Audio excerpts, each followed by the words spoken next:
All right, my scripture's on Luke chapter 7, verses 1 through 10. We're going to read it first. After he had finished all his sayings in the hearing of the people, he entered Capernaum. Now a centurion had a servant who was sick at the point of death, who was highly valued by him. When the centurion heard about Jesus, he sent to him elders of the Jews, asking him to come and to heal his servant.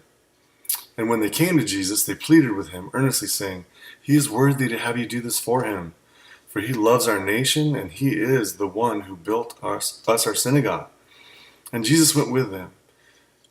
When he was not far from the house, the centurion sent friends, saying to him, "Lord, do not trouble yourself, for I am not worthy to have you come under my roof. Therefore I did not presume to come to you. But say the word, and let my servant be healed, for I too am a man set under authority, with soldiers under me. And I say to one, 'Go,' and he goes, and to another, 'Come,' and he comes, and to my servant, 'Do this,' and he does it." When Jesus heard these things, he marveled at him. And he turned to the crowd that followed him, and he said, "I tell you, not even in Israel have I found such faith." And when those who had been sent returned to the house, they found the servant well. Amen.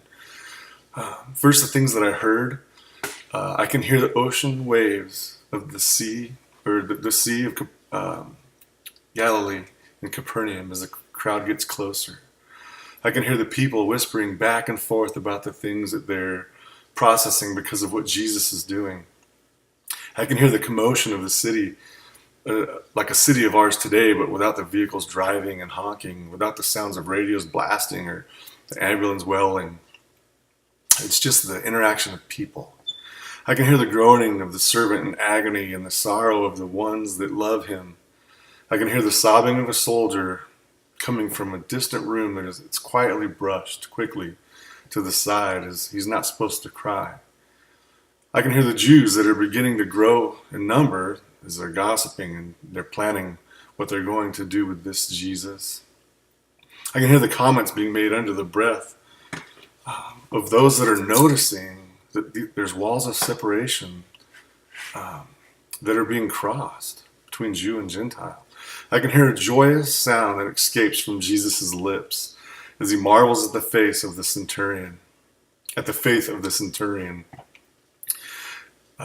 I can hear celebration coming from the house of the centurion's home, from the friends, the master, the highest pitch, the high.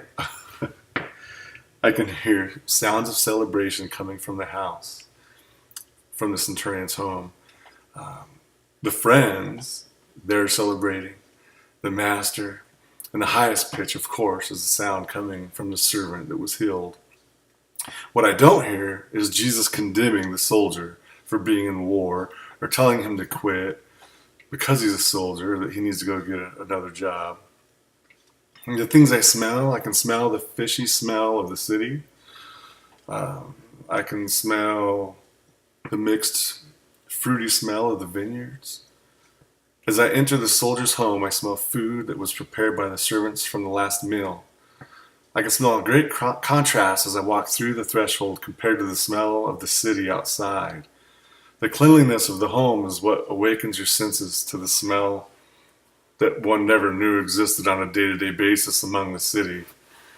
People that have a smell of uncleanliness and the rotten fish carcasses that have been unwisely disposed of, those suddenly become distinct.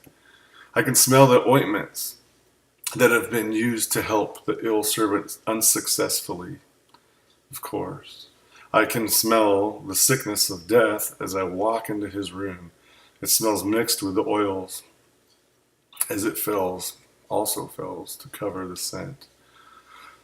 Things I can touch the sharp edge of the soldier's sword, and I can touch the heavy armor that sits to the side, for this day is given for the master's servant.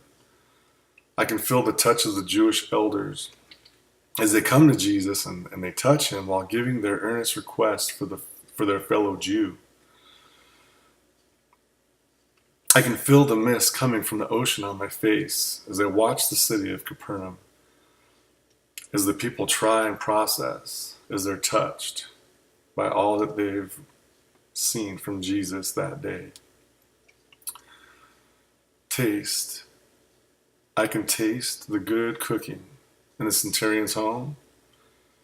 I can imagine the taste is so much greater than any other servant's cooking, as that servant is cooking out of a heart that is being treated at least probably as fairly as the ill servant was being taken care of, as the master was a great master that took care of his servants, and so they would cook well for him.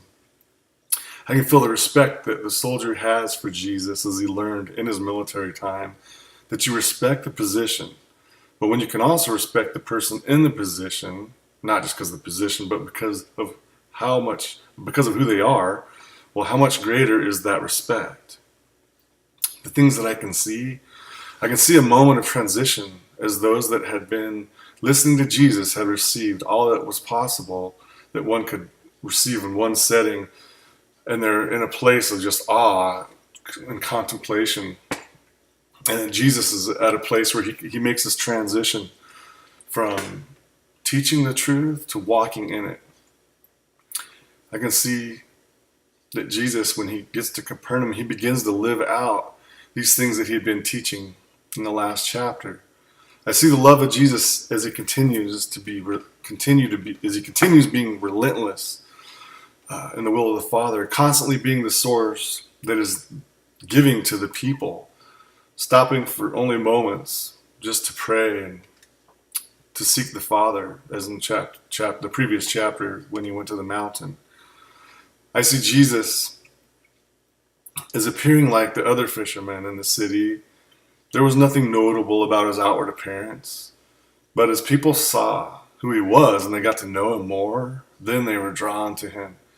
Everywhere Jesus was, you would see a crowd following, and each one came for their own reason. I love that I can see the love that the centurion has for his servant, as this was not the normal at the time. The Roman Empire, servants had no rights, and as a piece of property would be discarded when it was no longer good for use, so was the servant if he could not work. Just the same. The servant could even be killed by the right of the owner. I can see a relationship that is developed despite the wall of master and servant, of Jew and Gentile. I see the crowd and Jesus enter Capernaum, the blue sea of Galilee, the waters filled with boats of fishermen. And for a small town, a lot was happening. People stirring and doing business, buying, selling in the streets. I see the entrance of the city.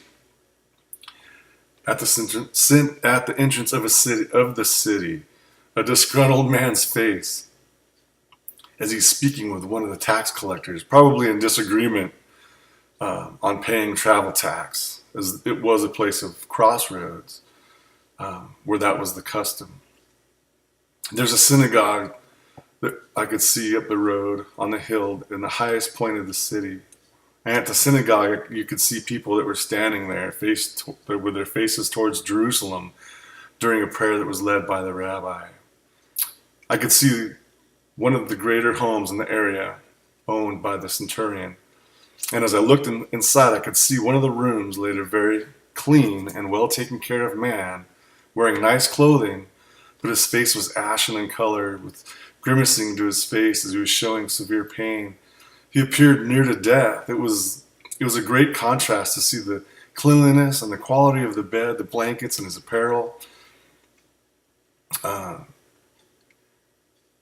ill servant and the master centurion, they were at opposing ends of their culture and religion, one being a Jew and the other being Greek. I could not see a difference, though, when it came to the stature outwardly, as the master treated his servant well. And I could see elders of the Jews as they were dressed in their robes with high-ranking authority, and there was the large centurion with them meeting in a place not open to the crowds because of the nature of the meeting. Their meeting because of respect. I see the respect between those meeting with genuine concern on their faces, joining for the same cause. The elders respected the centurion, as he had showed favor towards the Jews by rebuilding their synagogue. I see the respect of the centurion towards the elders because of who his servant was, and on behalf of Jesus, because his desire was to honor Jesus in his place of authority. By sending elders of the Jews, he was showing authority and respect to Jesus, as they were of high-ranking stature.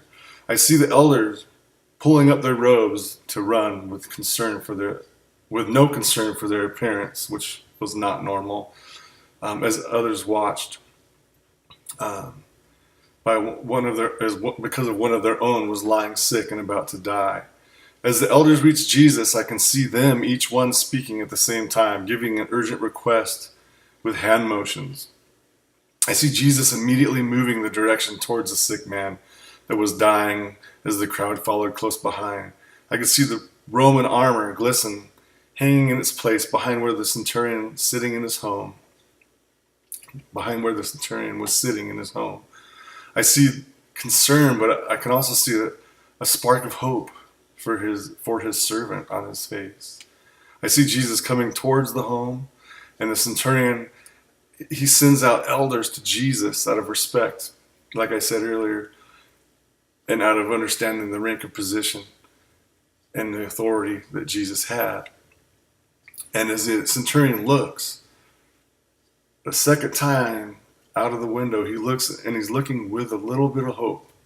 And as he looks out the window, he looks and he sees Jesus is near. And as he looks and sees Jesus near, he goes and he orders to his friends to go out and to meet Jesus. And he does this out of an urgency as Jesus draws near. I see a couple of middle-aged, stocky soldiers running out to meet Jesus with smiles on their faces, which the crowd probably, not very often saw, as these soldiers probably didn't smile much when it came to the crowd. I see a humble face of this soldier looking out the window, a face that none of his 100 men that he led had ever seen because of his position and authority over them. A humble man, yet sincere in his respect for Jesus' place of authority. I see filled separation, as the master's place was his place was a Gentile. He was a Roman Gentile. And the centurion, he was a soldier. I see a relationship that was not able to separate the centurion from his servant, or the people of his servant. The centurion saw that the servant was different and that Jesus was different. I see that difference is what gave the centurion faith in Jesus. His faith was enough to know that Jesus did not even have to enter his home, this Gentile home. He knew that there was a separation and that Jesus was a Jew, that he shouldn't enter a Gentile's home. But despite that, the truth of that, the centurion had faith in Jesus. I see the picture being painted that Jesus came not only for the Jew, but also for the Gentile. None of mankind should have Jesus have ever visited any of our homes. But by grace through faith, every wall has been broken down. When we come as humble as a centurion, we see Jesus not just as approachable, not just as entering into our homes, but making his home in us. I see Jesus, that he can wonder at our faith, just as he wondered at the faith of this soldier's faith. The soldier saw that it did not matter who he was or what he could do, but he believed in who Jesus was and what he could do no matter who we are, gender, occupation, culture, or denomination. I see that the crowd looking at each other after Jesus told them that the centurion's faith was bigger than any in Israel. They had the same look on their faces as a contestant on Jeff Foxworthy's show, just as someone had on Jeff Foxworthy's show that learned that they are not smarter than a fifth grader. I see the centurion's friends hustling back to the home. They're questioning internally in their minds what they believed about Jesus. As they got to the home, I assume if I was there, I would probably see the opening door. The one opening the door would be the man that was glowing out of joy, rejoicing as he had just been touched by Jesus and healed. I see a miracle that had been done as the master sent for Jesus because the servant that was dying afar from Jesus, he was afar from Jesus and he needed healing. I see the analogy between this story and the touch that is impossible because of the gap between man and God. I see our master sending his son that healing could be possible. The touch of God then and the touch of God now that heals. It's by grace through faith that we too are saved. Amen.